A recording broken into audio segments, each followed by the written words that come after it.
21-year-old Jess from Florida has dedicated her life to living with her boyfriend as a baby.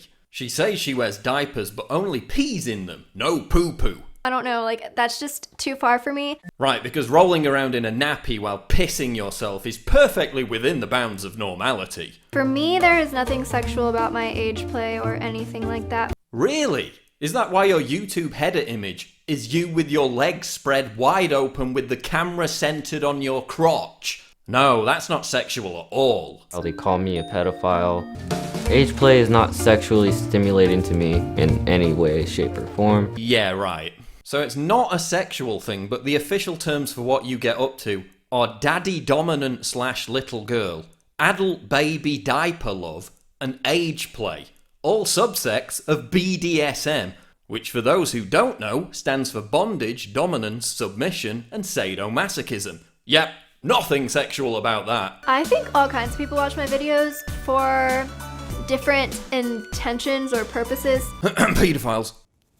Jess says that living as a baby is a way of dealing with her being sexually abused as a child, but admits that she would probably have chosen the lifestyle anyway. Okay, two things here. One, the fact that adult babies are even a thing is part of the regressive left's demented attempt to normalise pedophilia as a legitimate alternative sexual preference. Remember this middle-aged freak who abandoned his wife and 7 kids to live as a 6-year-old girl? You may laugh, but many on the left celebrated Stephanie Walsh as a brave icon for the transgender community.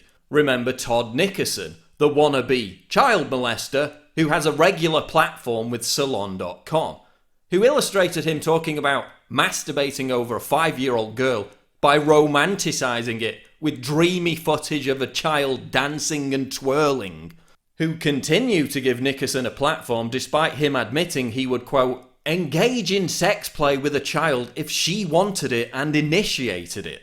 Because their agenda here is sabotage. It started out maybe as creative destruction. Let's tear it down and then rebuild society in our own image. But now it's just, you know what, screw rebuilding. Let's just blow it up. And secondly, baby Jess has her colouring book. But colouring books aimed at adults are now a thing. They're marketed as stress relievers. In reality, this is one aspect of a wider trend, the infantilization of society as a whole. Social media has had the effect of creating this endless compulsion for validation, regressing us back to the mindset we had as toddlers.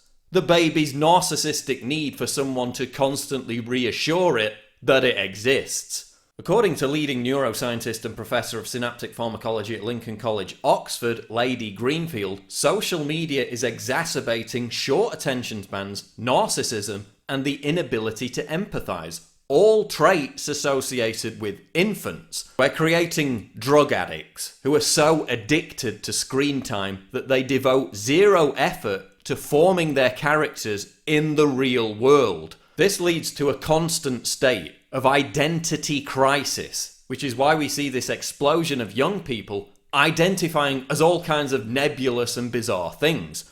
We're being trapped in a state of permanent adolescence.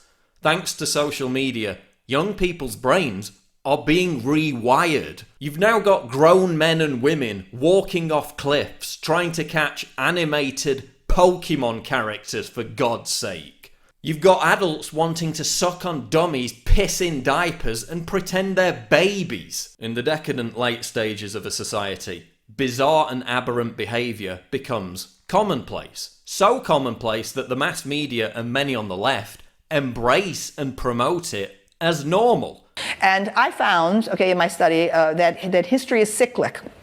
And everywhere in the world, you find this pattern, in ancient times, that as a culture begins to decline, you have an efflorescence, of transgender phenomena, That is a symptom of cultural collapse. So rather than people singing the praises of humanitarian liberalism, that allows all of these transgender possibilities, to appear and to be encouraged, I would be concerned about how Western culture is defining itself to the world. As another example, a top professor of clinical psychiatry even said, that this woman having someone pour drain cleaner in her eyes so she could become blind was an ethical way of treating her condition. Yes, we've always had humans behaving bizarrely, but we've never seen it endorsed by the dominant culture and the establishment to this degree.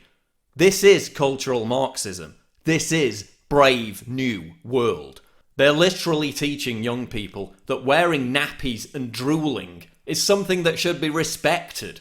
This adult baby's insanity is another example of how our brains are being infantilized by social media and how political correctness is normalizing and validating mental illness. The real adults have truly left the room.